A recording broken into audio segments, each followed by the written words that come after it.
A sperm is in fact a cell, the function of which is to convey the genetic data of the male to the egg cell in the woman's body. When it is examined closely, it's just like a machine specially designed. The front of the sperm is covered with armor. There is another layer of armor under the first, and under this second layer lies the cargo carried by the sperm. In this cargo are 23 chromosomes belonging to the male. All the information concerning the human body, right down to the finest detail, is carried inside the chromosomes. In order for a new human being to emerge, the 23 chromosomes in the sperm have to unite with the 23 chromosomes inside the mother's egg cell.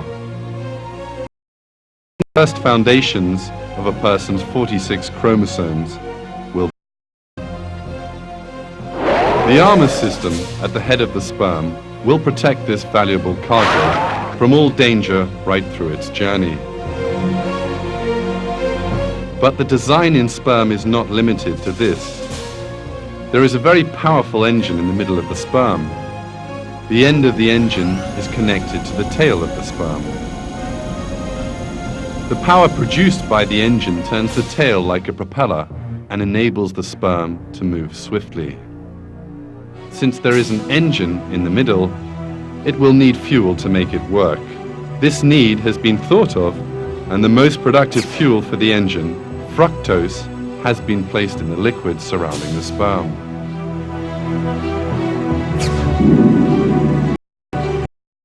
In this way, the fuel for the engine is provided throughout the length of the journey it will undertake.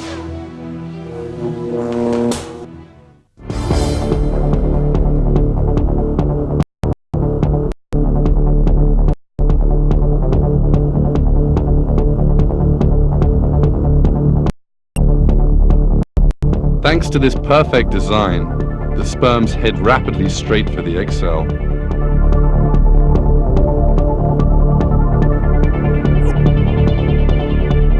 When the length of the sperm and the distance traveled are considered, it emerges that this is relatively as fast as a speedboat.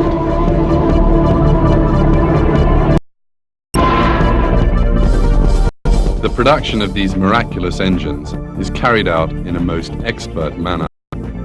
Inside each of the testicles, the sperm production centers, there are microscopic tubes of a total distance 500 meters long.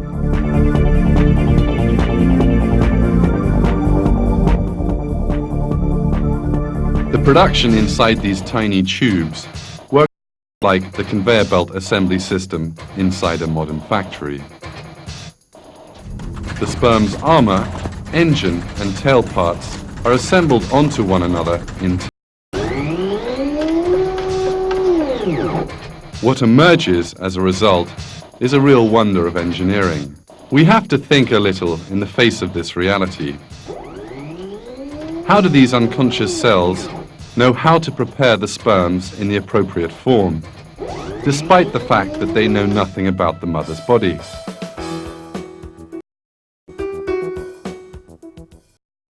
And to make the armor, engine, and tail that the sperm will need in the mother's body.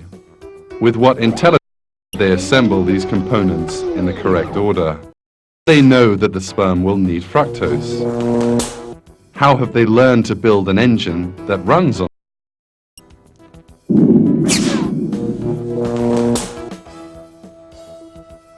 There is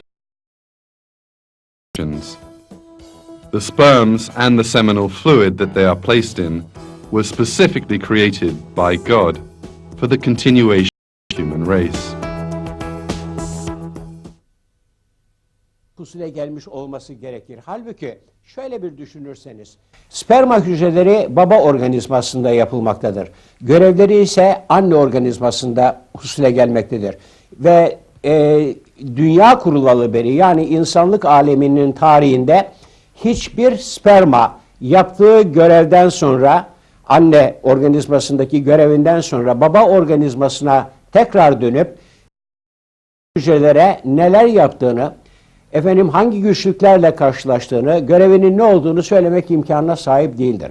O halde nasıl oluyor da sperma hücresi organizmada mevcut binlerce çeşit hücreden çok çok ayrı bir yapıya sahiptir? Sperma hücresi nereden babadan aldığı genetik yükü ileride hayat vereceği bir organizmaya götüreceğini biliyor ki başında, önünde bir zırh taşımaktadır. Sperma hücresi bir hücrenin zarını delmek gerekeceğini nereden biliyor ki zırhın yerleştirilmiş bir takım kimyasal silahları birlikte götürüyor? İşte görüyorsunuz, sperma hücresinin bütün bu yapısını, yaptığı görevleri, üstlendiği olayları tesadüfen olması, tesadüfen yapması, hatta bilerek tekrar ede yapması mümkün değildir. Burada Allah'ın, yaratıcının kendisini nasıl görevlendirdiğini ve bu görevi nasıl mükemmel şekilde ifade ettiğinin en açık belirtisidir. This wonderful planning in the design of sperm is in itself a miracle of creation. In fact, God draws special attention in the Quran to the creation of the seminal fluid in which the sperms exist.